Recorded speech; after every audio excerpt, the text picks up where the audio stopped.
I still remember the exact sound the car door made when it closed. A dull, hollow thud. It echoed through the parking garage like a door sealing something permanent. I was 32 years old, 9 months pregnant, and sitting in the passenger seat of a faded blue 1989 Ford Taurus outside St. Mary's Hospital. Another contraction hit before I could even catch my breath. It rolled through my body like a slow earthquake. I grabbed the handle above the window and squeezed so hard my knuckles turned white. "Daniel," I whispered. But Daniel was already halfway across the parking lot. He didn't even turn around. Let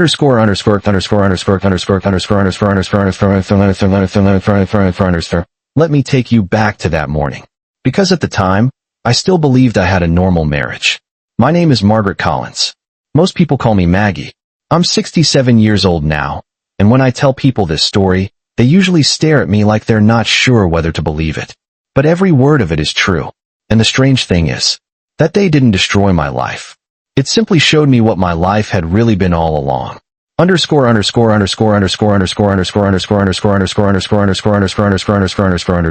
The morning started quietly. Our small house in Des Moines smelled like coffee and toast. The late September air was crisp, the kind that makes the windows fog slightly when you breathe too close to the glass. I remember standing in the kitchen, holding my belly with one hand while spreading strawberry jam onto toast with the other. My son, though I didn't know yet he'd be a boy, shifted inside me. Daniel sat at the table reading the newspaper. Not the sports section. Not the headlines. The travel section. That should have been the first sign. But when you love someone long enough, you learn how to explain away the strange things. "Any news?" I asked. He didn't look up. Just the usual. The newspaper rustled. Outside, a school bus stopped at the corner. I could hear children laughing as they climbed aboard. Another small kick from the baby. I smiled. "Doctor says it could be today," I said. Daniel finally looked up. But not at me. At my stomach. "Could be," he said. Just 2 words. No excitement. No nerves. No curiosity. At the time, I told myself he was just nervous. Some men handle big moments quietly. Or at least, that's what I believed then.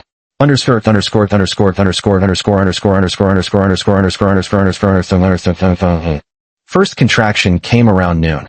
It wasn't dramatic like you see in movies. No screaming. No water breaking. Just a slow tightening that wrapped around my back and stomach. I leaned against the kitchen counter and waited for it to pass. Daniel was in the living room on the phone. I could hear his voice, low and steady. "Yeah, flight's tomorrow morning," I frowned. "Daniel?" I called. The conversation stopped immediately. A second later he walked into the kitchen, slipping the phone into his pocket. "You okay?" "I think it's starting." He looked at the clock on the microwave. 12:17 p.m. "Well," he said, "we should probably head to the hospital." Probably. That word floated in the air like something uncertain. The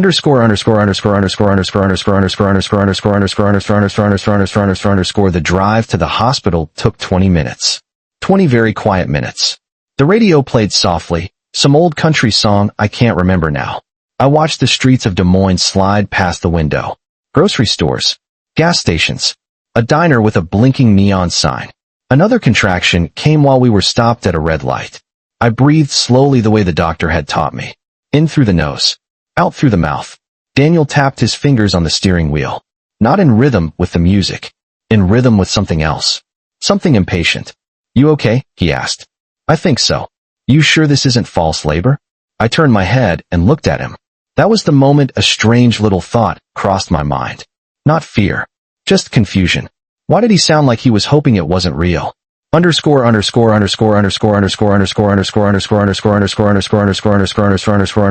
reached the hospital around 12:45.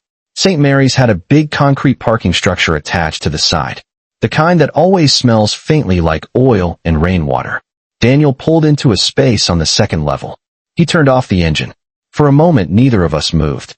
Then another contraction hit. This one stronger. I leaned forward, gripping my stomach. "Okay," I said through my teeth. That one definitely felt real. Daniel rubbed the back of his neck. "I'm going to run inside for a second," he said. "Why?" "To get a wheelchair." That made sense. Hospitals always had wheelchairs near the entrance. "Okay," I said. He opened the door and stepped out. Then he leaned back in through the window. "I'll be right back." Those were the last words he said before. He left. Underscore underscore underscore underscore underscore underscore underscore underscore underscore underscore underscore underscore underscore underscore underscore underscore 5 minutes passed. Then 10. The garage was quiet except for the occasional echo of footsteps or the rumble of a car engine somewhere below. I watched the hospital entrance. People came and went. Nurses. Visitors. A man pushing an elderly woman in a wheelchair. But Daniel didn't come back. Another contraction. Stronger now. I checked the dashboard clock. 1:02 p.m. A small knot formed in my stomach that had nothing to do with labor. Maybe the wheelchair line was long. Maybe he got distracted talking to someone. Maybe. Then I saw something strange. Our car keys weren't in the ignition. I stared at the empty slot. Daniel had taken them. Why would he need the car keys to get a wheelchair? Another contraction ripped through me before I could think about it any longer. I gasped and gripped the door handle. When the pain faded, I reached across the seat and pushed the door open. Warm afternoon air filled the car. The hospital entrance looked farther away than it had before. My legs felt heavy as I stepped out. I took one step, then another. Halfway across the parking level, a nurse noticed me. She hurried over. "Honey, are you okay?" I think I'm in labor." She immediately wrapped an arm around my shoulders. "Where's your husband?" I opened my mouth and realized I didn't know the answer. Underscore underscore underscore underscore underscore underscore underscore underscore underscore underscore underscore underscore underscore underscore underscore underscore inside the hospital. Everything moved quickly. Wheelchairs. Bright lights. Voices asking questions. How far apart are the contractions? When did they start? Any complications during pregnancy? I answered as best as I could.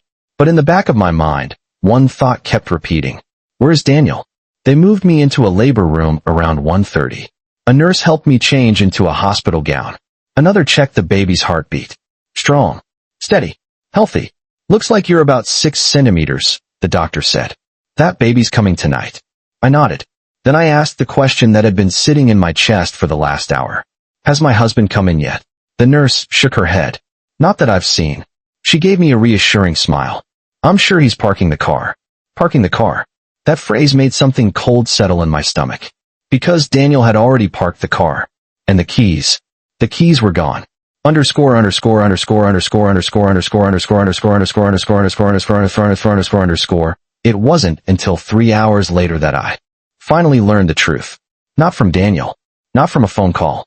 But from a young nurse named Emily. She walked into the room holding a clipboard and hesitated when she saw me. Mrs. Collins? Yes. She looked uncomfortable. Your husband called the front desk earlier. Relief washed through me. Oh, thank goodness. What did he say? Emily hesitated again. Then she read from the note on her clipboard. He said, he won't be able to make it back today. The words didn't make sense at first. Back. He said he had to catch a flight. A flight? To where? I asked slowly. Emily swallowed. Hawaii. The room went completely silent. Another contraction hit me at that exact moment. But I barely felt it. Because suddenly, for the first time in my life, I realized something about my husband. And the realization was far more painful than labor. Daniel hadn't left to get a wheelchair. He hadn't gone to move the car. He hadn't gotten stuck in traffic. My husband had left the hospital parking lot, driven straight to the airport, and boarded a plane to Hawaii with his parents. While I was in labor, alone, and lying there in that hospital bed, staring at the ceiling lights, one quiet thought passed through my mind. A thought that would change the rest of my life. If a man can abandon his wife the moment she needs him most, what else is he capable of? And more importantly, why had I never seen it before? The strange thing about betrayal is that it rarely feels dramatic in the moment. There are no thunderclaps, no music, no grand realization, just silence, and questions that slowly start forming in your mind. I remember lying in that hospital bed, staring at the white ceiling tiles above me. The fluorescent lights hummed softly. Machines beeped in slow, steady rhythms beside the bed. The doctor had just stepped out of the room, and the young nurse, Emily, was adjusting the monitor on my stomach. My baby's heartbeat echoed through the room. Fast, strong, alive. I focused on that sound, because it was the only thing in the room that felt real. Underscore underscore underscore underscore underscore underscore underscore underscore underscore underscore underscore underscore underscore underscore underscore. Emily tried to smile. I'm sure there's some kind of explanation, she said gently. I nodded. Of course there was. There had to be. People didn't just leave their wives in labor and fly to Hawaii. Not normal people. Not husbands. Not fathers. My mind started assembling small pieces of logic. Maybe his parents had an emergency. Maybe something had happened at the airport. Maybe he was coming back tomorrow morning. Maybe another contraction rolled through my body. Harder this time. I gripped the hospital rail and breathed slowly. When it passed, I asked the only question that mattered. Did he say when he'd be back? Emily glanced down at her clipboard again. No specific time. Just that. No apology. No message. No tell her I'm sorry. Just a note saying he wouldn't be back today. Underscore.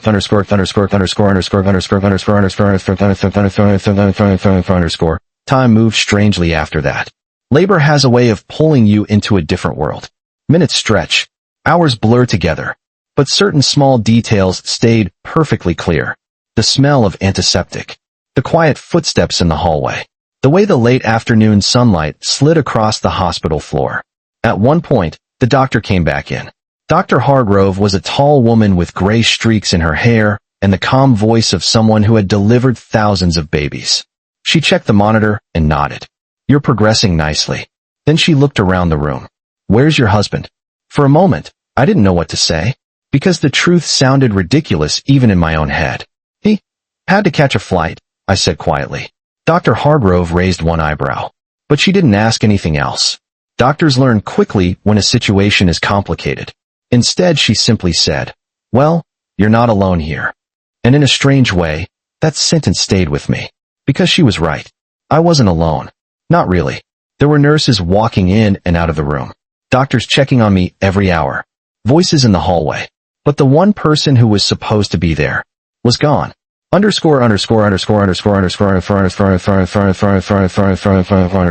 Around 6 in the evening, the contractions became stronger. Much stronger. I could no longer sit still between them. Emily helped me walk slowly around the room. Each step felt heavy. The hospital floor was cold beneath my bare feet. First babies can take a while, she said reassuringly. I nodded, holding my back. Then something occurred to me. A question I hadn't asked yet. Did my husband leave a number? Emily shook her head. No. That was when the first real crack appeared in the story I had been telling myself. Because if someone leaves unexpectedly, they leave a number. If someone has an emergency, they call again. If someone cares, they ask how things are going. Daniel had done none of those things. And suddenly the memory of that morning came back to me. The newspaper. The travel section. The phone call in the living room. Yeah, flights tomorrow morning. My stomach tightened again. But this time it wasn't from labor. The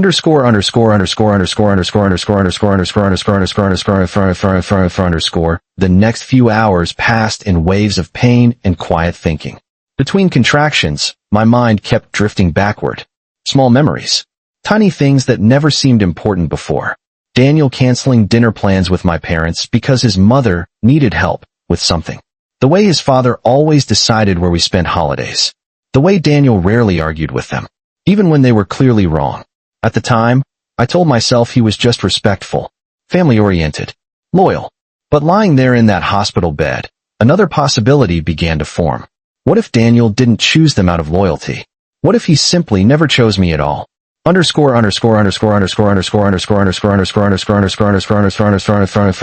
Around 8 that night, the nurse checked me again. 8 centimeters, she said with a smile. That baby is getting close. I nodded. Exhaustion was settling into my bones.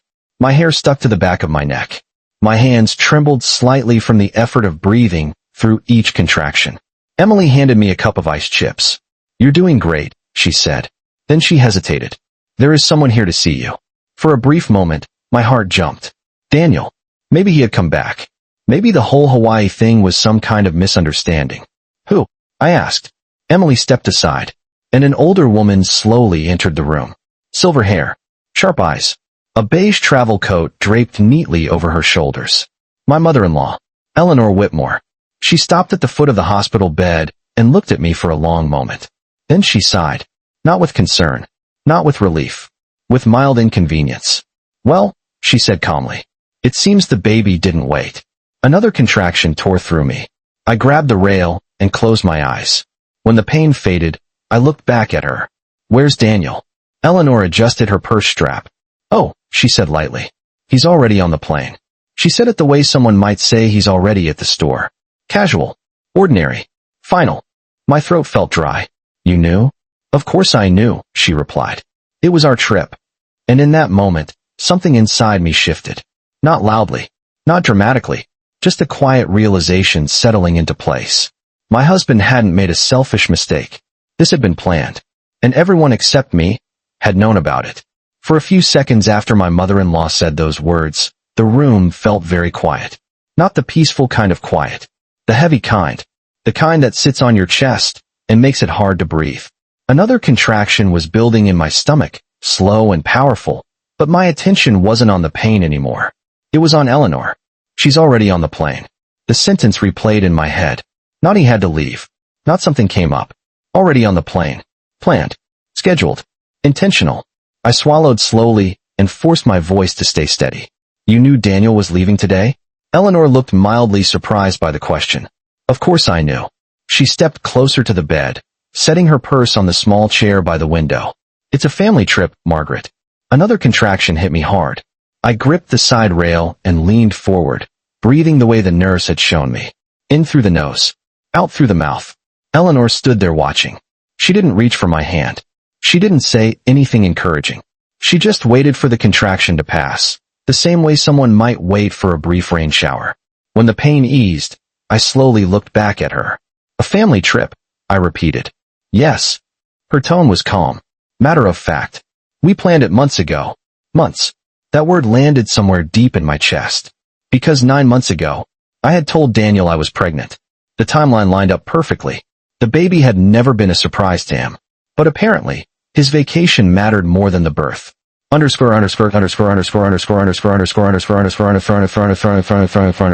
heard movement behind me. Emily, the young nurse, had paused near the door. She looked uncomfortable, like someone who had accidentally walked into an argument. Would you like me to step out? She asked quietly. I shook my head. No, it's fine. Eleanor glanced briefly at the nurse, then back at me. You're in good hands here, she said. Her voice had the polite tone people use when they're talking about a hotel or a restaurant. Professional, reliable, replaceable. The doctors will take excellent care of you. Another contraction started to build. I breathed slowly, keeping my eyes on her. Daniel knew I was in labor. It wasn't a question. Eleanor nodded once. Yes. The pain surged through my back. I held the rail tightly. When it passed, I spoke again. And he still left?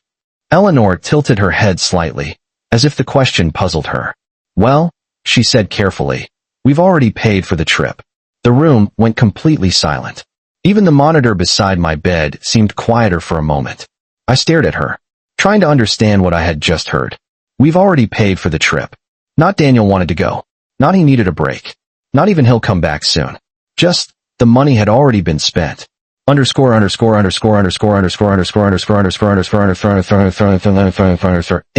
cleared her throat softly. I'll go check on another patient, she said. She slipped out of the room quickly. And suddenly it was just me and Eleanor. The fluorescent lights hummed above us. My stomach tightened again. But this time the contraction was mixed with something else. Something colder. Something clearer. I looked at my mother-in-law. For years I had tried to win her approval. I had cooked the meals she liked. Hosted the holidays she preferred. Listened politely when she criticized the way I folded laundry, arranged furniture, even how I seasoned food. Daniel always told me the same thing. That's just how Mom is. She means well. Try not to take it personally. So I didn't. For 7 years of marriage, I kept trying. Trying to be patient. Trying to be understanding. Trying to be good enough. But lying there in that hospital bed, sweating and exhausted and very much alone, a small realization quietly settled into place. Eleanor had never expected me to be good enough. Because in her mind, I had never really been part of the family.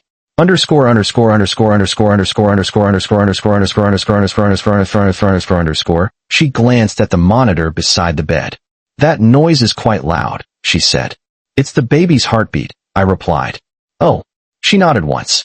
Then she looked around the room again. Daniel said the doctors expect everything to go smoothly. I blinked. He talked to you? Of course. Another piece of the puzzle clicked into place. Daniel hadn't just left. He had discussed it, planned it, explained it, to everyone except me. When did you talk to him? I asked. Eleanor adjusted the sleeve of her coat. Oh, earlier this afternoon. After he got to the airport. The words settled slowly in my mind. After he got to the airport, that meant he had called his mother, while I was still sitting in the car, waiting, believing he was coming back with a wheelchair. Another contraction hit, stronger than the last. I leaned forward, breathing hard. The pain rolled through my stomach like a wave. When it finally passed, I felt tears in my eyes. But not from the pain. From something else. A quiet kind of understanding. Underscore.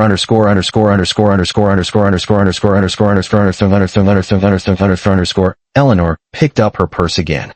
Well, she said, glancing at the clock on the wall. I should probably head home. I stared at her. You're leaving? Yes. Her tone was perfectly reasonable. There's not much I can do here. She gave me a small, polite smile. Daniel will call when he lands. Then she paused at the door. Oh, and Margaret? I looked up. Yes. She gave a short nod toward my stomach. Try not to worry him with too many phone calls. And then she walked out of the room. Just like that. Leaving me alone again. The door clicked softly behind her. And in that quiet hospital room, with the steady sound of my baby's heartbeat filling the air, I realized something that would take me years to fully understand. My husband hadn't just chosen a vacation over the birth of his child. He had chosen his family. And the truth was, he had been choosing them over me from the very beginning. After Eleanor left, the room felt different. Quieter, but not in a peaceful way. The kind of quiet that makes you aware of every little sound. The monitor beside my bed, the faint hum of the lights, footsteps in the hallway outside, and the steady, fast heartbeat of the baby inside me. For a while, I just lay there staring at the ceiling. My body was exhausted, but my mind was suddenly very awake. Because when someone finally shows you who they are, you start remembering all the moments you ignored before. Underscore.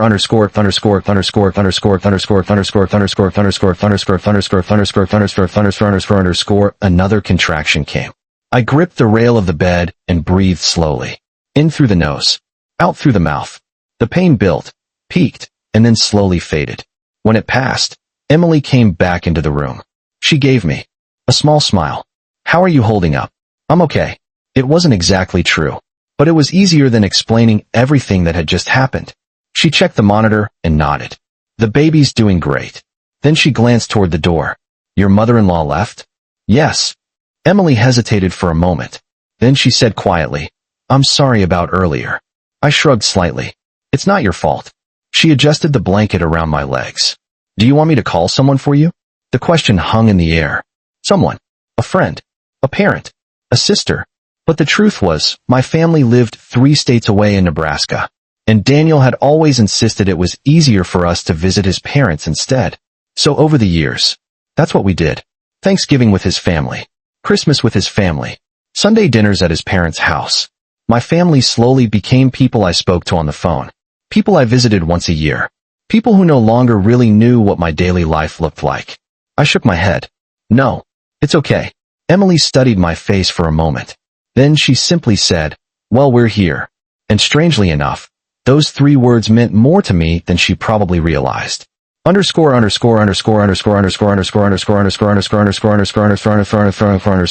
Around 9 that night, the contractions were coming faster. Stronger. Closer together. Dr. Hargrove came back in and checked my progress. 9 centimeters, she said. Almost there. I nodded, gripping the blanket. My hair was damp with sweat. My back ached. Every few minutes another wave of pressure rolled through my body. Labor has a strange way of pulling you completely into the moment. There's no room for anything else. Not worries. Not anger. Not even sadness. Just breathing. Just enduring. But in the quiet spaces between contractions, my mind kept drifting back. Back to the beginning of my marriage. I met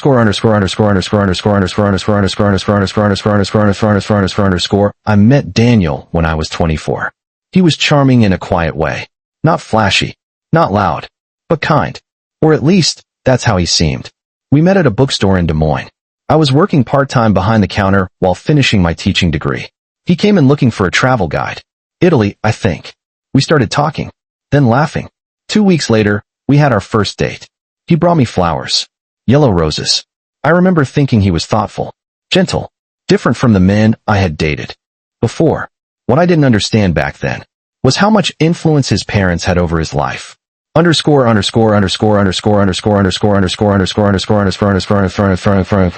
Emily helped me sit up as another contraction built. "You're doing great," she said again. I focused on breathing, but my mind kept returning to those early days. The first time I met Daniel's parents. Eleanor had been polite. Very polite. But there was something in her eyes. Something assessing. Like she was measuring me against a list of expectations I couldn't see. Daniel's father barely spoke at all. He just nodded occasionally while Eleanor asked most of the questions. Where did I grow up? What did my parents do? Was I planning to keep working after marriage? At the time, I thought it was normal curiosity. Now, lying in that hospital bed years later, I realized something else. It had been an interview, and I had been the applicant. Underscore.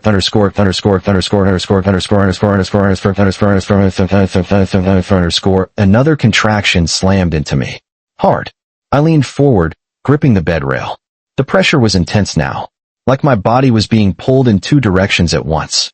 Emily placed a cool cloth on my forehead. Almost there, she said softly.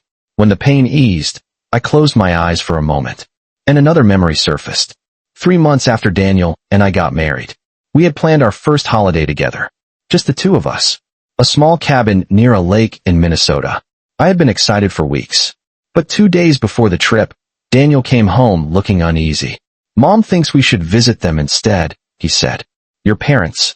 I asked. Yeah. I remember laughing a little. But we already booked the cabin. Daniel rubbed the back of his neck. Well, Mom said the cabin will still be there next year. I didn't think much about it then. We canceled the trip. Drove to his parents' house instead. And Eleanor smiled the whole time we were there. A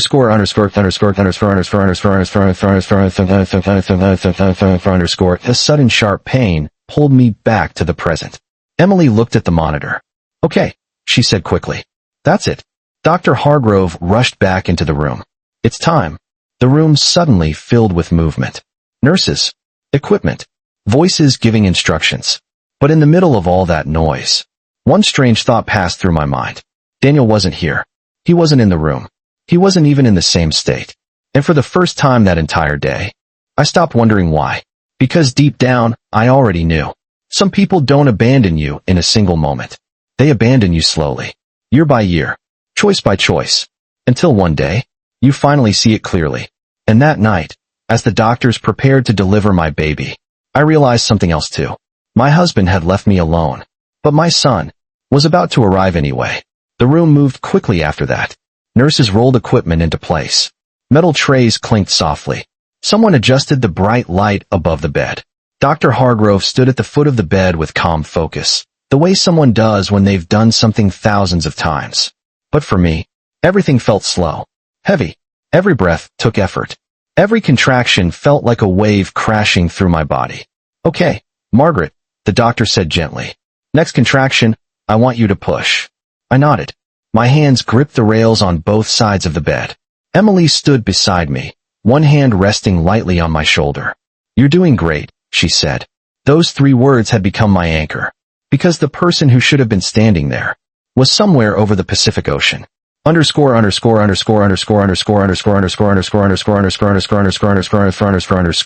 next contraction hit like a storm. Sharp.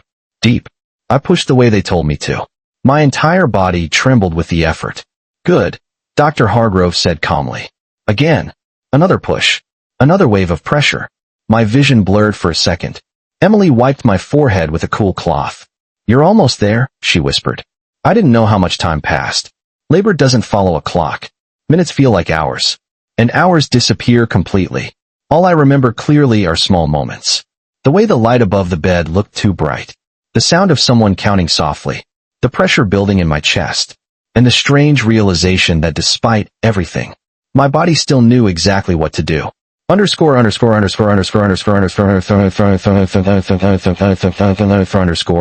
10:42 that night, my son was born.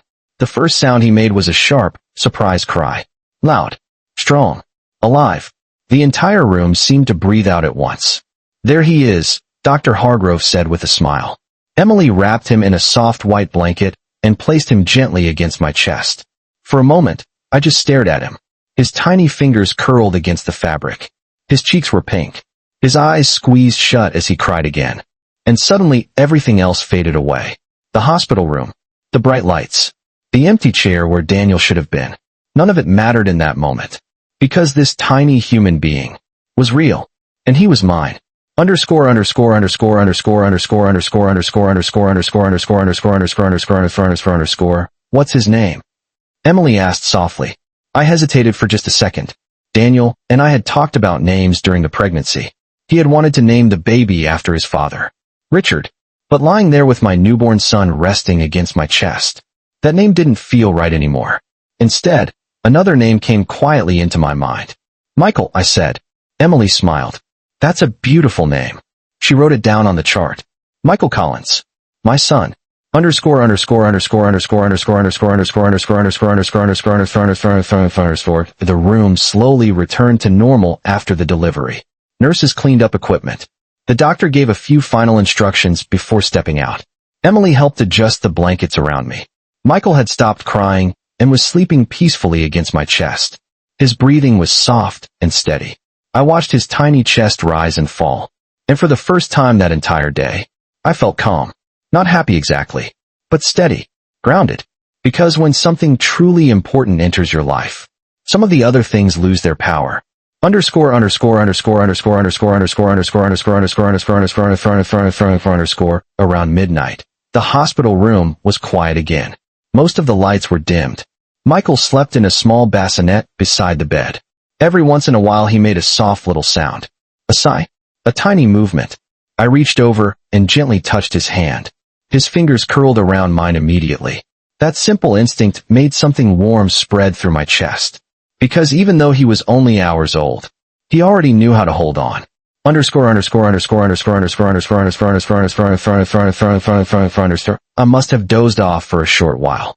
When I woke up again, the clock on the wall said 1:15 a.m. The room was dark except for the soft glow of a lamp near the door. And that's when I noticed something. A folded piece of paper on the small table beside the bed. I frowned slightly. I didn't remember it being there before. Slowly, I reached over and picked it up. The handwriting on the front was neat and familiar. Daniel's. My stomach tightened as I unfolded it.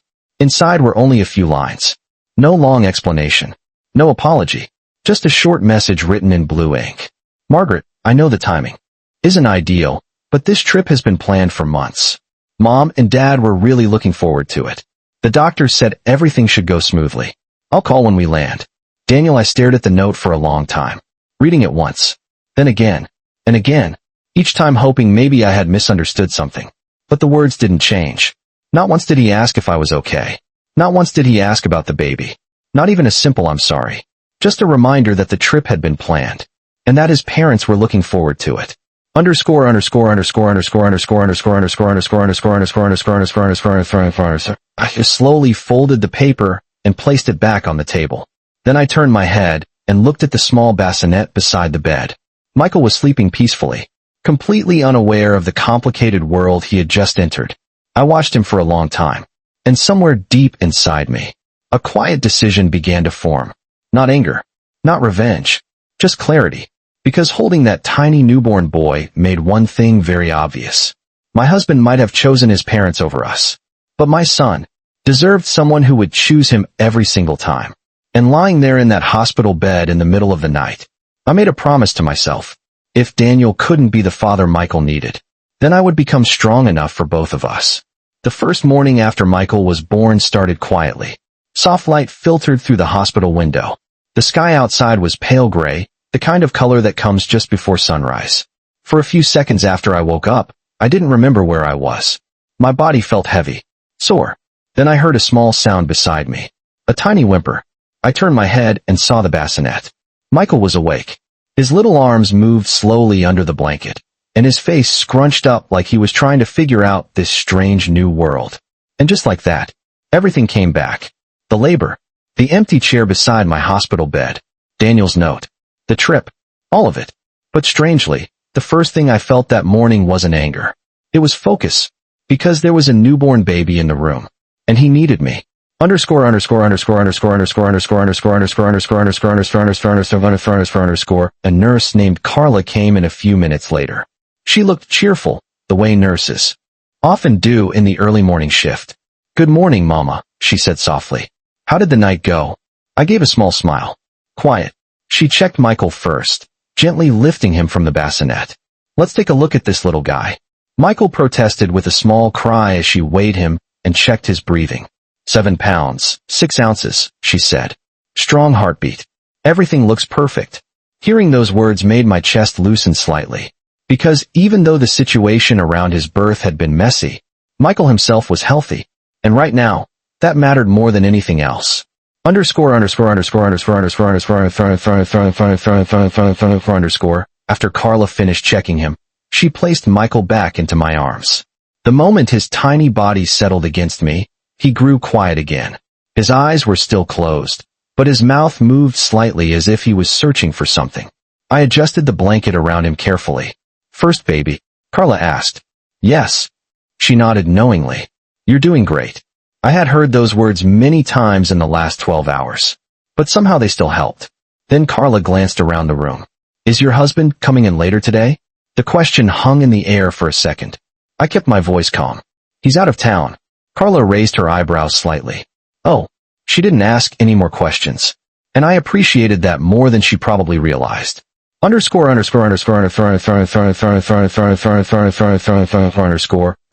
8:30 in the morning, my phone buzzed on the small table beside the bed. I didn't even need to check the screen to know who it was. Daniel.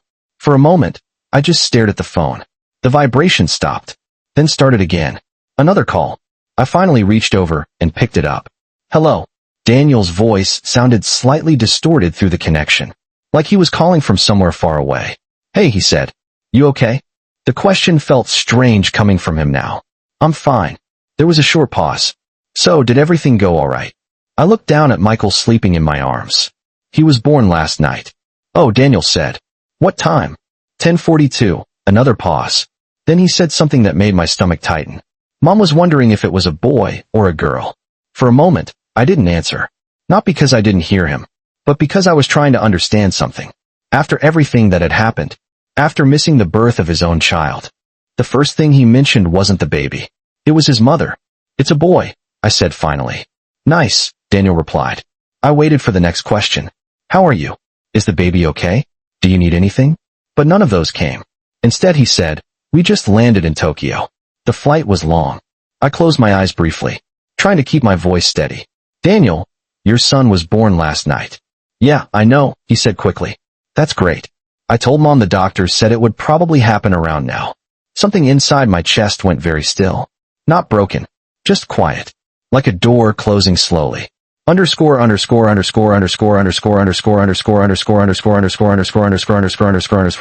What did you name him? Daniel asked. I looked down at the sleeping baby again. Michael. There was a short silence on the line. Oh, the single word carried obvious disappointment. I thought we agreed on Richard. We talked about it, I said calmly. But we didn't agree. Well, Mom's not going to like that, he muttered. That sentence told me more than anything else he had said. Even now. Even after missing the birth. Even after leaving me alone in a hospital room during labor. His biggest concern was still the same person. His mother.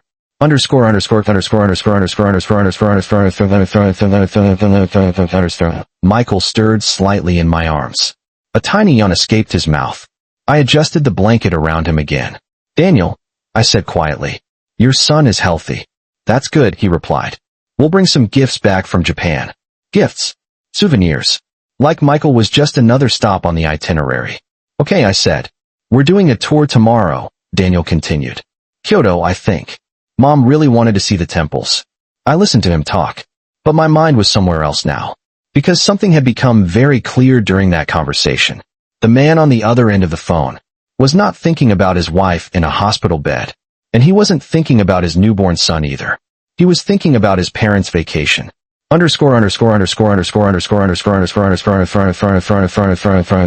have to go, I said finally.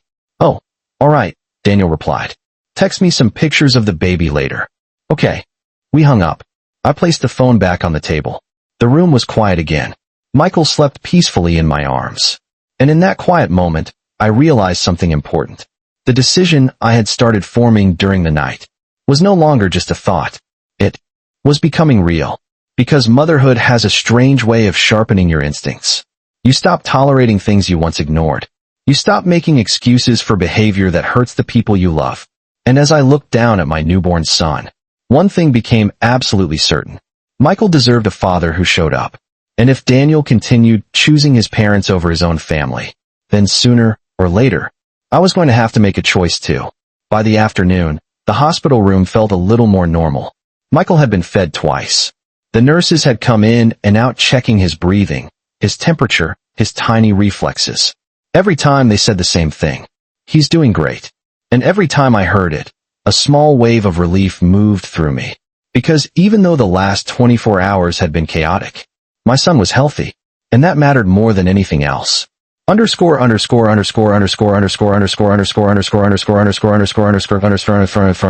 around 2 in the afternoon, there was a knock on the hospital door. Not the quick knock nurses usually did before entering. This one was slower, deliberate. Before I could say anything, the door opened. Eleanor walked in. My mother-in-law looked exactly the same as she had the night before. Perfectly styled hair, a pale blue coat, calm expression, as if nothing unusual had happened. She carried a large white gift bag in one hand. "Oh good," she said when she saw me awake. "You're up." I nodded slightly. Michael was sleeping in the bassinet beside the bed. Eleanor walked over and looked down at him. For a few seconds, she didn't say anything. She simply observed him the same way she had observed everything else in my life. Carefully, quietly. Then she smiled. "Well," she said, "he certainly looks like a Collins." I didn't respond.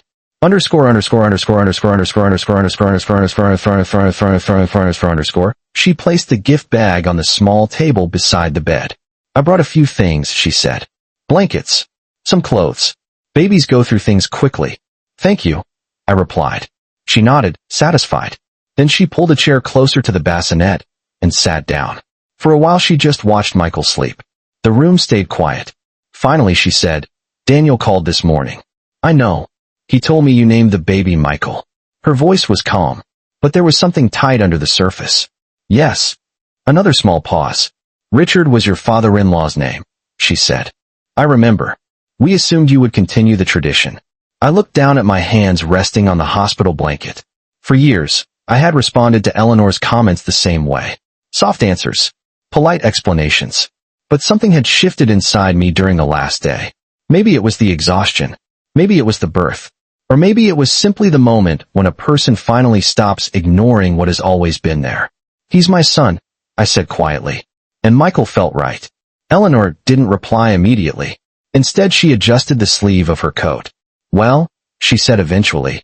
Daniel seemed surprised. I imagine he was.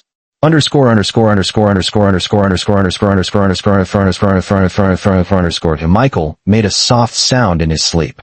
His tiny hand moved outside the blanket. Eleanor noticed. She leaned forward and gently touched his fingers. For a moment, her expression softened. "He's small," she murmured. "All babies are." She nodded. Then after a moment, she said something that made the room feel colder. "Daniel feels terrible that he couldn't be here." I looked up at her. "That's not what he said on the phone." Eleanor's eyes shifted slightly. "Well, he didn't want to upset you." I didn't answer. Because we both knew the truth. Daniel hadn't sounded upset. He had sounded distracted. Eleanor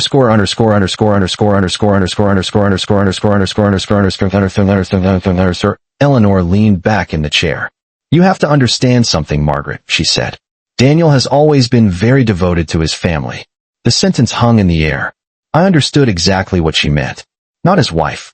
Not his child. His parents. "Yes," I said slowly. "I've noticed that." She gave a small approving nod, as if that was the correct perspective. Family should always come first. I looked over at the bassinet, at the tiny baby who had entered the world less than a day earlier. And suddenly Eleanor's words felt different than she intended, because she thought she was talking about herself. But my definition of family had just changed.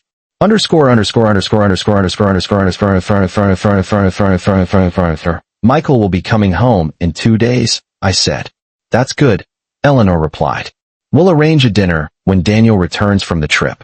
I frowned slightly. "Dinner?" "Yes. The family will want to meet the baby." The way she said it made it sound like a formal event. Something scheduled on a calendar. Not a moment of joy. Just another obligation. "And when does Daniel come back?" I asked. "Next Thursday." I did the math. In my head, that meant he would meet his son when the baby was almost 10 days old. Underscore underscore underscore underscore underscore underscore underscore underscore underscore underscore underscore. Eleanor stood up and walked over to the window. She looked outside for a moment. Then she turned back toward me. You shouldn't hold this against Daniel, she said. The trip was important. I felt something inside me tighten again. More important than the birth of his child. Her lips pressed together slightly. Well, these things happen. No apology. No acknowledgement. Just the same calm certainty she always carried. The certainty that her priorities were the correct ones. Underscore underscore underscore underscore underscore underscore underscore underscore underscore. Michael began to stir again. A small cry escaped his mouth. I reached over and lifted him carefully from the bassinet. The moment he settled into my arms, he quieted. His tiny fingers curled around the edge of the blanket. Eleanor watched the whole thing silently. Then she said something unexpected. You'll find that raising a child requires structure. I waited. Daniel was always very obedient, she continued. He understood the importance of listening to his parents. There it was again. That quiet claim of ownership over his life. Over his decisions. Over everything. Underscore underscore underscore underscore underscore underscore underscore underscore underscore. I looked down at Michael. At the soft rise and fall of his breathing. And for the first time since Eleanor entered the room, I spoke without trying to soften the words. My son won't be raised that way. Eleanor's eyebrows lifted slightly. I'm sorry. He'll be raised to make his own choices, I said calmly. The room went very still. For a moment, Eleanor simply stared at me, like she was seeing someone unfamiliar. Because in a way, she was. Underscore underscore underscore underscore underscore underscore underscore underscore underscore underscore. Finally, she picked up her purse from the chair. Well, she said coolly. Motherhood is still new to you. Then she walked toward the door. Before leaving, she paused. Daniel will want pictures of the baby. I'll send some. She nodded once and left the room. The door closed softly behind her. Underscore underscore underscore underscore underscore underscore underscore underscore underscore underscore underscore underscore underscore. The room felt quiet again. Peaceful in a way it hadn't been while she was there. I looked down at Michael sleeping in my arms. And a strange thought crossed my mind. For years, Eleanor had controlled Daniel's life. Every decision, every plan, every holiday. But now there was someone new in the family. Someone she didn't control. Someone who belonged to me. And as I held my newborn son in that quiet hospital room, I realized something important. Eleanor might believe she was still running the Collins family. But she had just met the one person in that family who would never answer to her. The second night in the hospital was much quieter. Michael slept more than he cried. The nurses came in every few hours to check on him, but otherwise the room stayed calm. For the first time since labor began, I had a chance to simply sit and watch my son breathe. It's a strange thing, becoming a parent. One day you are living your normal life, thinking about errands, groceries, work schedules, and the next day there is a tiny human depending on you for everything. Every breath, every meal, every moment of safety. Michael was less than 2 days old, but already it felt like my entire world had shifted around him. Underscore underscore underscore underscore underscore underscore underscore underscore underscore underscore underscore underscore. Early the next morning, Dr. Hargrove came in with a clipboard. She smiled when she saw Michael sleeping beside me. How are we feeling today? Tired, I admitted. That's normal. She checked Michael first, listening carefully to his breathing and heartbeat. Then she nodded. Everything looks good. If nothing changes, we can discharge you both this afternoon. The word discharge made something stir in my chest. Because leaving the hospital meant going home. And suddenly I realized something. Daniel wouldn't be there. Not today. Not tomorrow. Not for several more days. Underscore underscore underscore underscore underscore underscore underscore underscore underscore underscore underscore around noon, the nurses brought in the paperwork. Carla helped me carefully change Michael into the small outfit I had packed in my hospital bag. It was soft cotton, pale green, the kind of tiny clothing that almost looks like it belongs to a doll. Michael moved his little arms slowly as we dressed him. Carla laughed gently. They always act like getting dressed is the hardest job in the world. I smiled faintly. But while she talked, my mind drifted back to something else. The car. Daniel had driven me to the hospital 2 days earlier. Then he had left. Which meant the car was still sitting in the hospital parking lot. Exactly where he had parked it before walking away. Underscore underscore underscore underscore underscore underscore underscore underscore underscore underscore underscore. By 3 in the afternoon, everything was ready. The nurse wheeled me out of the maternity ward in a wheelchair while I held Michael carefully against my chest. Hospitals always feel different when you leave them. The same hallways you entered with fear now feel strangely quiet, like a chapter ending. When we reached the front entrance, the nurse stopped. "Do you have someone picking you up?" she asked. I hesitated for half a second. Then I said, "No, my car is here." She nodded. "That happens sometimes."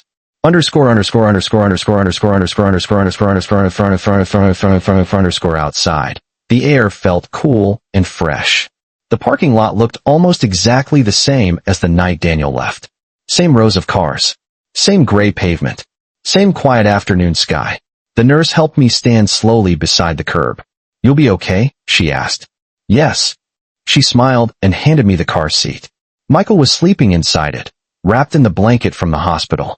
Then she turned and went back inside.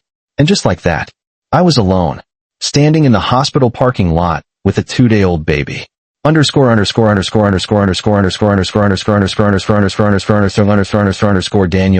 wasn't hard to find. It was parked in the same space near the emergency entrance, exactly where he had left it. For a moment, I simply stood there looking at it, because that car represented something bigger than just transportation. It represented the moment my husband chose to walk away. The moment he chose his parents' trip over the birth of his child. But standing there with Michael beside me, the anger I expected to feel wasn't there. Just a strange sense of clarity. I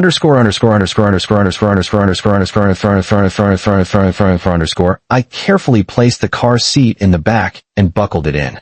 Michael stirred slightly, but didn't wake up. Then I walked around and got into the driver's seat. For a moment, I rested my hands on the steering wheel. The interior of the car looked exactly the same as the night we arrived. Daniel's sunglasses were still in the center console. A receipt from a gas station lay on the floor. Everything frozen in time. Except my life had changed completely. The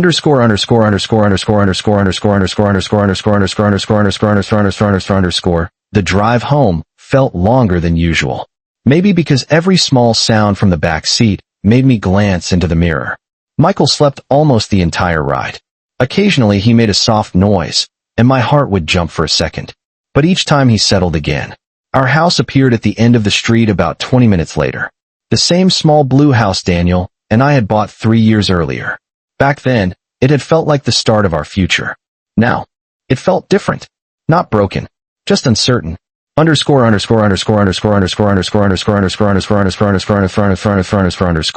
carried Michael inside carefully. The house was quiet, exactly the way we had left it when we rushed to the hospital. The dishes from breakfast were still in the sink. Daniel's jacket hung on the back of a chair. But the baby room was ready. The small crib stood beside the window. The mobile above it moved gently when the air shifted. I placed Michael in the crib for the first time. He stretched his tiny arms and made a soft squeaking sound. Then he settled again. I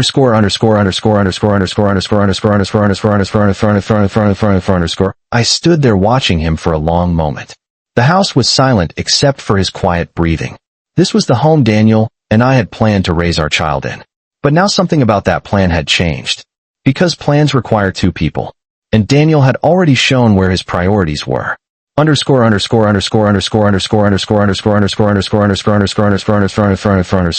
My phone buzzed on the kitchen counter. A message from Daniel. A picture appeared on the screen. He was standing in front of a large red temple gate. His parents beside him. All 3 of them smiling at the camera. The caption read, "Tokyo is amazing. Mom loves it here." No mention of Michael. No question about how the baby was doing. No message asking if we made it home safely. Just a vacation update. I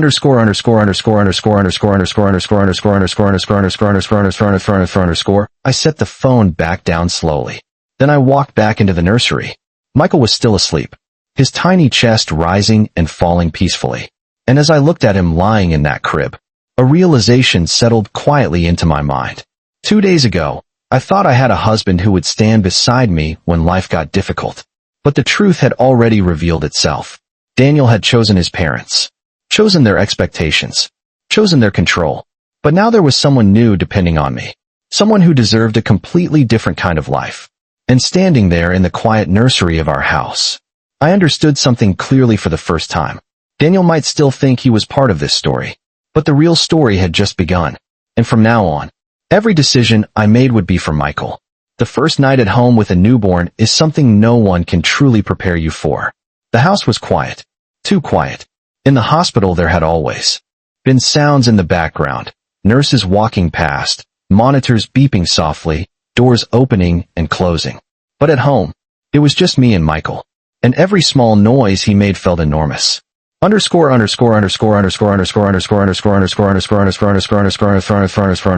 The first time he cried that night, it was around 11:30 p.m. A sharp little sound coming from the nursery. I jumped out of bed almost instantly. Even though I had barely slept for 2 days, my body moved automatically. I walked quickly down the short hallway and lifted him from the crib. His tiny face was red. His fists were clenched. I held him carefully against my shoulder and rocked him gently. "It's okay," I whispered, even though I wasn't sure if the words were meant for him or for me.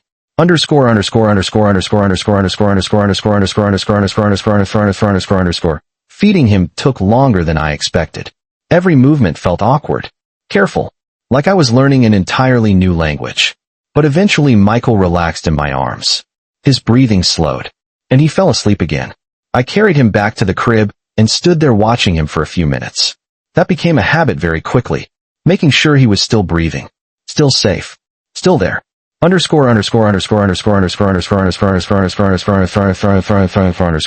By morning, I had slept maybe 2 hours total. But strangely enough, I didn't feel as exhausted as I thought I would. Because something about those quiet nighttime moments had changed the way I saw everything. Each time Michael cried, I showed up. Each time he needed something, I responded. No hesitation. No excuses. Just instinct. And that made Daniel's absence feel even more obvious. By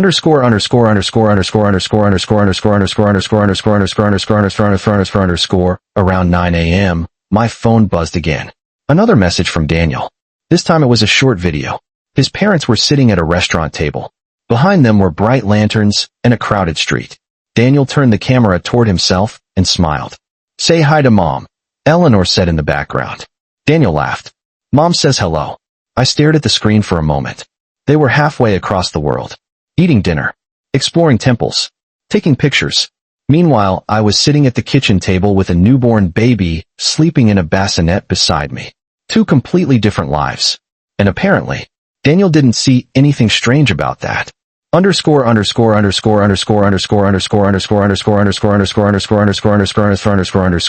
next message arrived a few minutes later. "Did you send the baby pictures yet?" That was it. "No, how are you?" "No, how's Michael?" Just a reminder about photos. I looked. Over at the bassinet. Michael was sleeping peacefully again. One tiny hand rested beside his face. I picked up my phone and took a picture. For a moment, I considered sending it. But then I stopped. Because something about the request bothered me. It felt like Daniel wanted proof the baby existed. Not an actual connection. Just something to show people. To show his parents. To post in a family group chat. Later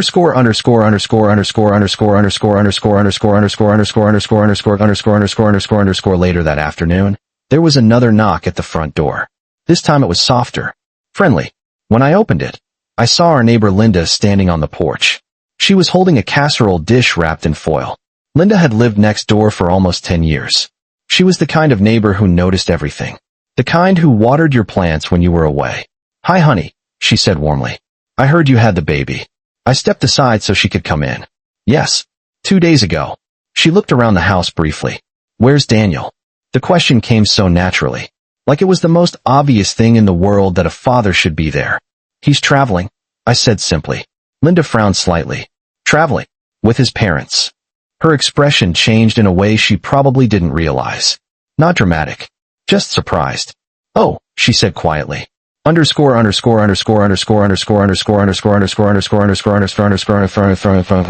set the casserole on the kitchen counter. "Well," she said after a moment. "That's certainly something." I appreciated the way she didn't push further. Some people ask questions because they want gossip. Linda asked because she genuinely cared. She walked over to the bassinet and looked down at Michael. "Oh my goodness," she whispered. "He's beautiful." Michael stretched slightly in his sleep. Linda smiled. "You must be exhausted." "A little." She nodded. "Well, you won't be cooking tonight. That's for sure." She tapped the casserole dish. "Lasagna." I almost laughed. Because in that moment, the kindness of a neighbor felt more supportive than anything Daniel had done in the last 3 days.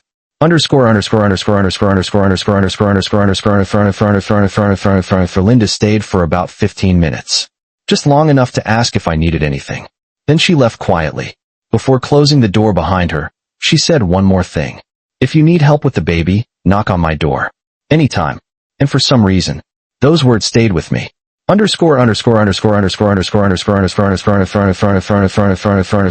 that evening, Michael cried more than usual. Maybe it was the adjustment to being home. Maybe he was just hungry. But for almost 2 hours, I walked back and forth across the living room holding him against my shoulder.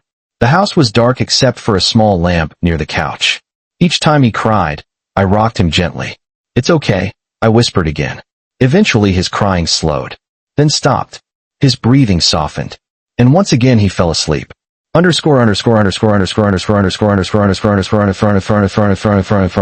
I sat down carefully on the couch, still holding him.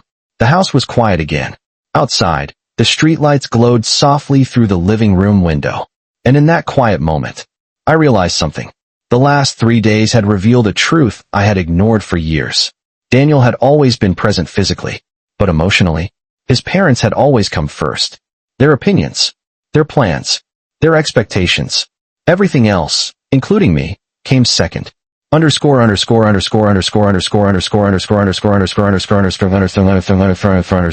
Michael shifted slightly in his sleep. His tiny fingers wrapped around the edge of my shirt. And as I looked down at my son, another realization settled in my mind. For years I had adapted my life to Daniel's family. Their holidays, their traditions, their priorities. But now I wasn't just someone's wife anymore. I was someone's mother. And that changed the rules. Because from this moment forward, the most important person in my life wasn't Daniel. And it definitely wasn't Eleanor. It was the small baby sleeping peacefully in my arms. And for him, I was ready to change everything. By the 4th day after Michael was born, the house had settled into a strange routine. Not a normal routine, just a rhythm. Feedings every few hours. Short naps when the baby slept. Long quiet stretches in between where I simply sat and listened to the small sounds he made. The first few days of motherhood felt like living inside a small bubble. The outside world continued moving, but inside the house everything revolved around one tiny human being. Michael's cries, Michael's breathing, Michael's sleep. And strangely enough, that small bubble made one thing very clear. Daniel wasn't part of it.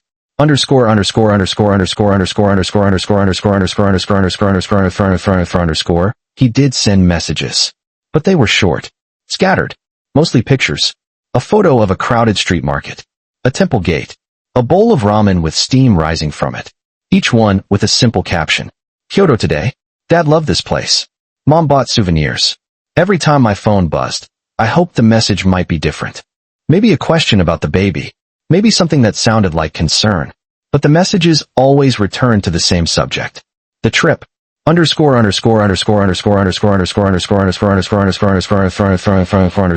5th day, I finally sent him a picture of Michael. The baby was lying on the small blanket in the living room. His eyes were open, dark and curious. For a newborn, he was surprisingly calm. I took the photo and stared at it for a moment before sending it. Then I wrote one short message. This is your son. Daniel replied about 20 minutes later. He looks good. That was the entire response. No follow-up question. No phone call. Just 3 words. And something about that moment made a quiet understanding settle inside me. Daniel didn't know how to be a father. Not because the baby was new, but because he had never learned how to place someone else first. That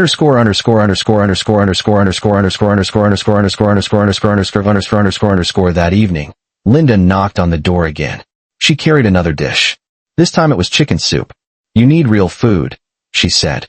I remember what those first weeks were like. Michael was awake when she arrived. His eyes moved slowly around the room like he was studying everything. Linda leaned down to look at him. Well, hello there, little man. Michael blinked once, then yawned. Linda laughed softly. He's got your eyes. I hadn't noticed that yet. But when she said it, I looked closer. Maybe she was right. Any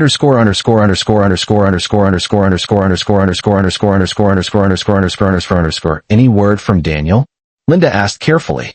He's still in Japan. She nodded slowly. And you're doing this alone. Her voice wasn't judgmental.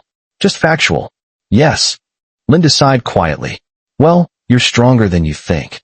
I didn't answer right away, because strength wasn't really what I felt. I felt tired.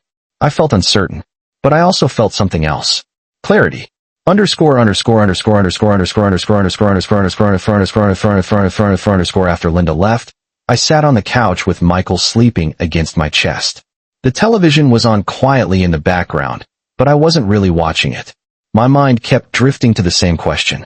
What happens when Daniel comes back? For years, I had always adjusted to his family.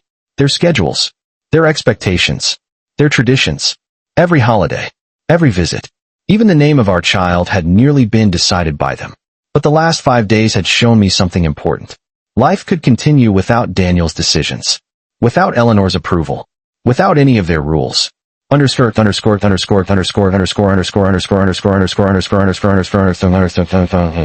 Next morning, Michael woke up earlier than usual.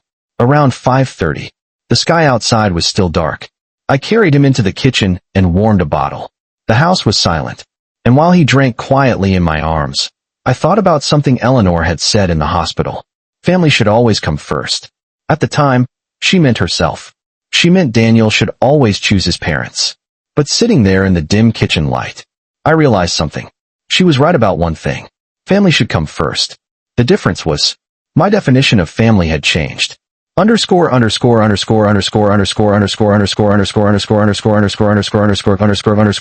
Later that afternoon, another message arrived from Daniel. This one included a photo of him standing in front of a famous temple. His parents were beside him again, all three smiling. The caption said, 3 more days here. 3 days. That meant he would meet his son when Michael was almost 2 weeks old. 2 weeks of first moments. First cries. First nights. All of them missed.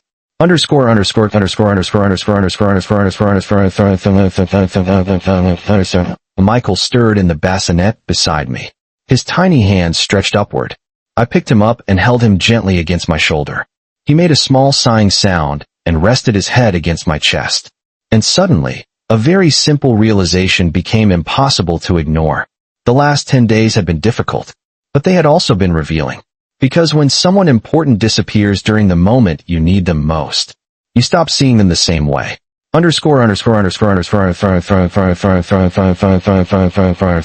Daniel still believed he could return home and continue life the way it had always been. Return to the same house, the same routines, the same quiet control his parents had always held over everything. But something had changed during those quiet nights with Michael. Something inside me had shifted. Not dramatically, not loudly, just steadily, like a door slowly opening to a new path. I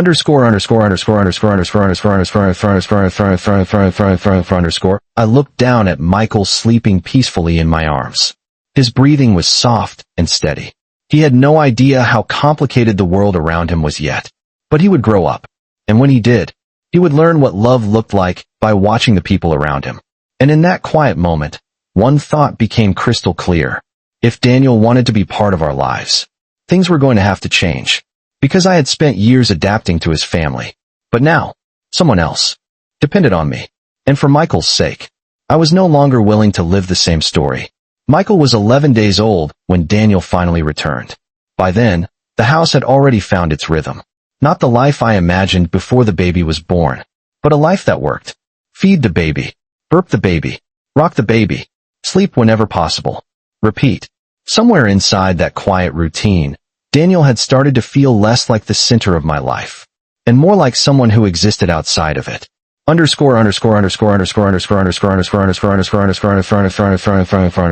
The morning he came back started like any other. Michael woke up around 6. The sun was barely rising. I carried him into the kitchen, warmed a bottle, and sat at the small table while he drank slowly. His tiny fingers rested against my wrist, a small habit he had developed over the last few days. It made him feel secure. At least, that's what the nurse had told me. And honestly, it made me feel secure too. Around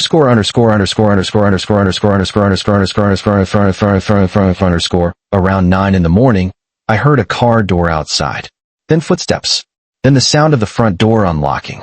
Daniel stepped inside with a large suitcase in one hand. He looked exactly the same as when he left. Same jacket. Same travel bag. The only difference was the faint exhaustion on his face from the long flight. For a moment, he just stood in the living room, looking around like someone returning from a normal trip. Not like a man meeting his newborn son for the first time. Hey, he said. Hey, I replied. The conversation felt oddly casual, like we had simply spent a weekend apart. Underscore.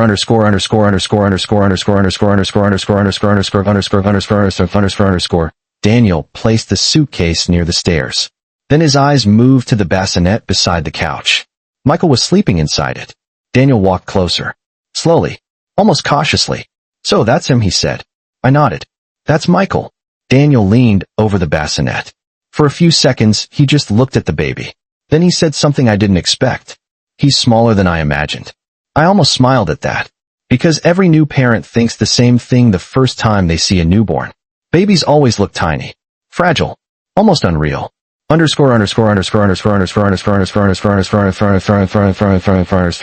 Daniel reached down and carefully touched Michael's blanket. The baby stirred slightly, but didn't wake up. He looks healthy, Daniel said. He is. Another quiet moment passed. Then Daniel straightened up. So, how have things been here?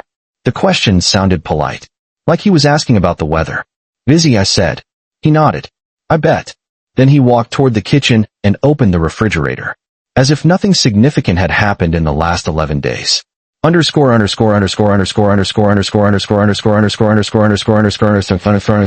a few minutes later, he returned with a bottle of water. I brought gifts, he said. Mom picked out some clothes for the baby. He opened the suitcase and pulled out several small packages. Tiny outfits. Socks. A stuffed animal shaped like a panda. They're from Japan, he added. I looked at the items quietly. They were nice. Soft fabric. Bright colors. But something about the gesture felt strange. Because gifts are what people bring back from vacations. Not what fathers bring to meet their newborn children.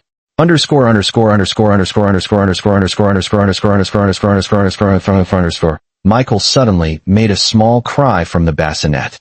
Daniel froze. The sound seemed to surprise him. I walked over and lifted the baby gently. It's okay, I whispered. Michael calmed almost immediately when I held him.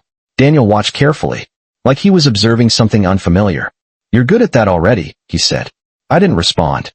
Because the truth was simple. When someone is there every hour of every day, they learn quickly.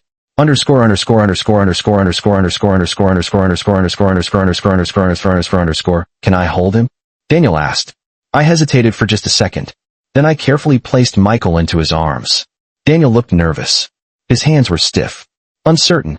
Like someone holding a delicate object for the first time. Michael opened his eyes briefly. Then made a small sound. Daniel shifted awkwardly. Is that normal? Yes. Michael yawned. Then relaxed again. Daniel looked down at him quietly. For a moment, his expression softened. And I wondered if maybe this was the moment something might change.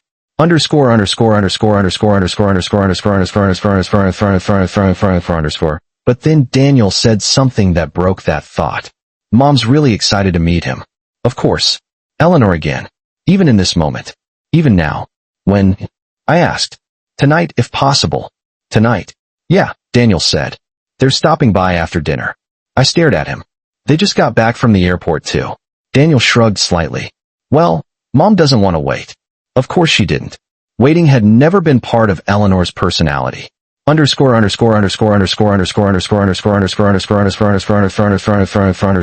Michael began to fuss again. I gently took him back from Daniel. He seemed relieved to hand the baby over.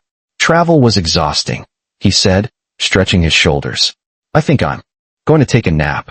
And with that, he walked upstairs, leaving me standing in the living room with our newborn son. Again.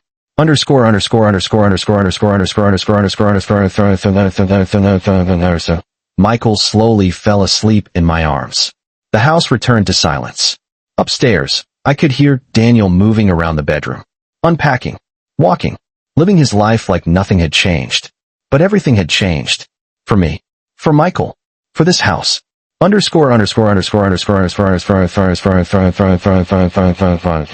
Because in the last 11 days, something inside me had become very clear. Daniel still believed this was the same marriage he had left behind when he walked out of the hospital. The same life where his parents made the decisions. The same life where I quietly adjusted around them. But those days were gone. Holding my son in that quiet living room, I understood something Daniel hadn't realized yet. The moment he chose that trip over the birth of his child, something in our relationship had shifted permanently. And when Eleanor walked through that door later that night, the Collins family was about to discover that I was no longer the same woman they had always controlled. Daniel came downstairs around 6 in the evening. He looked rested. Fresh clothes. Hair still slightly damp from the shower. If someone had walked into the house at that moment, they might have thought everything was normal. A husband returning from a trip. A wife at home with their newborn. But inside the quiet spaces of that house, things were different.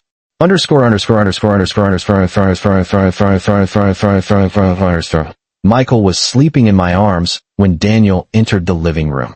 He glanced at the baby briefly. Mom texted, he said. They'll be here in about 20 minutes. Of course they would. Eleanor had never been someone who waited for permission. Everything in her life followed the same pattern. She decided. Everyone else adjusted. For years, that had included me. But tonight felt different. Not dramatic. Not angry. Just clear.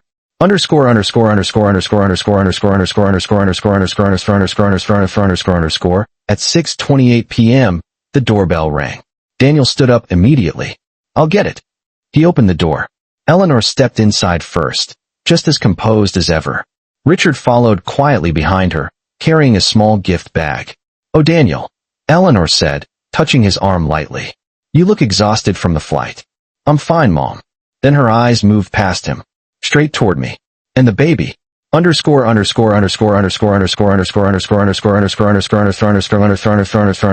Eleanor walked slowly into the living room. For a moment, she didn't say anything. She simply looked at Michael. Then she smiled. Well, she said softly. There he is. I stood up carefully, holding Michael close. He just fell asleep. Eleanor nodded as if that was acceptable. Richard placed the gift bag on the table. Something small for the baby, he said. It was the first time he had spoken.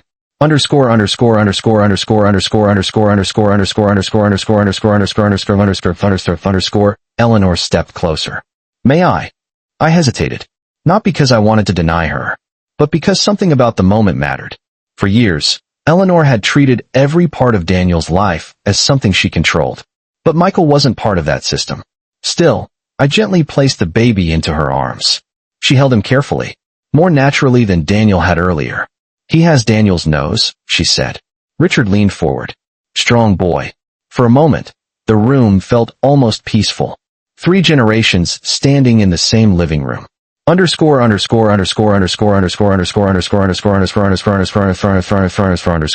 But then Eleanor said something that changed the tone completely. We should discuss the baptism. Daniel nodded immediately. Yes, Mom mentioned that. I looked up. The baptism? Eleanor adjusted the blanket around Michael. The church ceremony, she said. In our family, it happens within the first month. Our family. The phrase landed exactly the way she intended. Not my family. Not Michael's parents. Hers.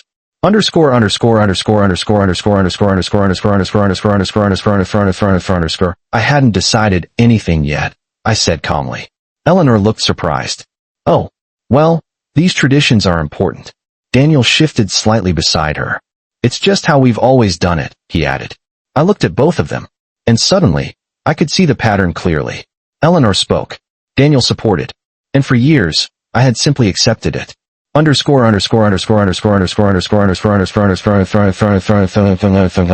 Michael stirred slightly in Eleanor's arms.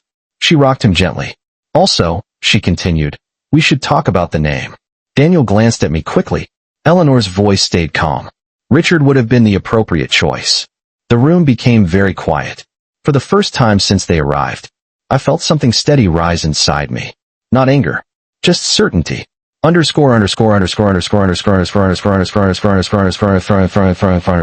stepped forward and gently took Michael back into my arms. Eleanor released him without protest, but her expression tightened slightly. His name is Michael, I said.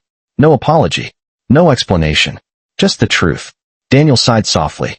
Margaret, but I raised my hand slightly. And for the first time in our entire marriage, Daniel stopped talking. For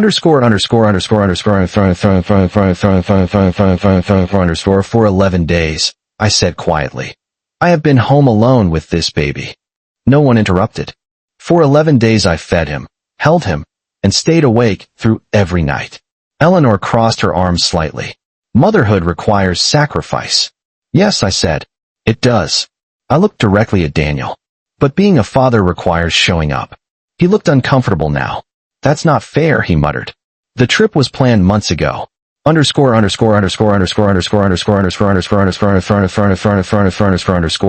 And suddenly, I realized something. Daniel still didn't understand. Not really. To him, the problem was timing. Bad scheduling. An unfortunate coincidence. But to me, the problem had never been the trip itself. It was the choice behind it.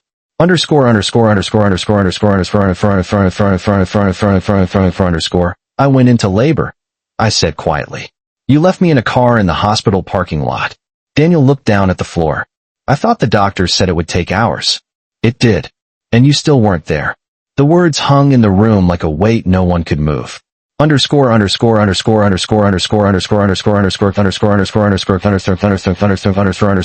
Eleanor finally spoke again.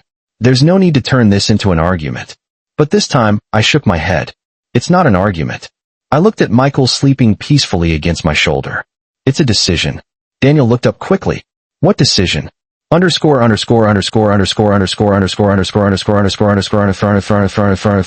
For a moment, the entire house felt still. The quiet kind of stillness where everything important happens. I'm not raising my son in a life where he always comes second, I said. Eleanor frowned. That's a dramatic interpretation. No, I replied softly. It's an honest one.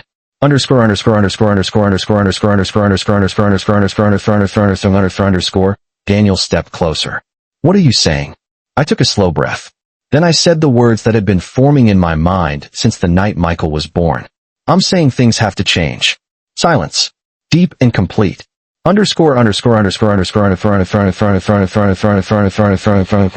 For years, I continued. Our life has revolved around your parents' decisions. Eleanor stiffened. That's not true. But I kept speaking. Where we spend holidays. Where we travel. What traditions we follow. I looked at Daniel. But now there's someone else in this family. Michael shifted slightly in my arms. And somehow that tiny movement felt like the center of the entire moment. That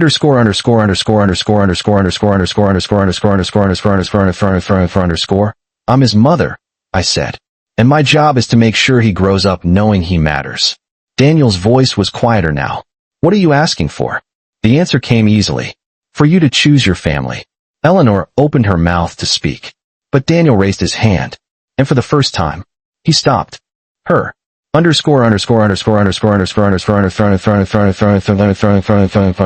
The room stayed silent for several long seconds. Daniel looked at Michael, then at me, then finally at his parents. For the first time since I had known him, he looked unsure of what to do. And strangely enough, that uncertainty felt like hope. The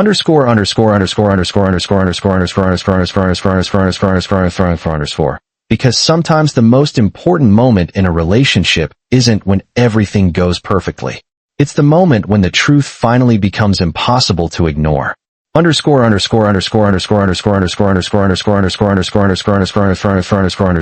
That night didn't magically fix everything. Life rarely works that way. But something had changed. For the first time in years, Daniel understood that the life we were building wasn't his parents' story anymore. It was ours.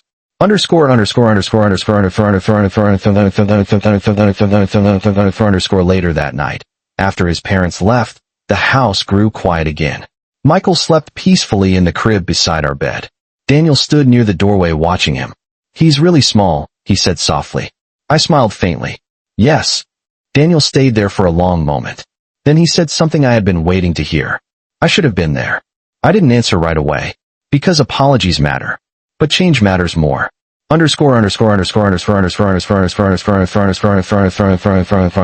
I walked over to the crib and gently touched Michael's tiny hand. His fingers curled around mine instantly. The same instinct he had shown from the very first night. Hold on. Trust. Stay close. And in that quiet moment, watching my son breathe softly in the dim light, I understood something simple and powerful. Life doesn't always unfold the way we expect. But sometimes the hardest moments reveal the truth we needed to see.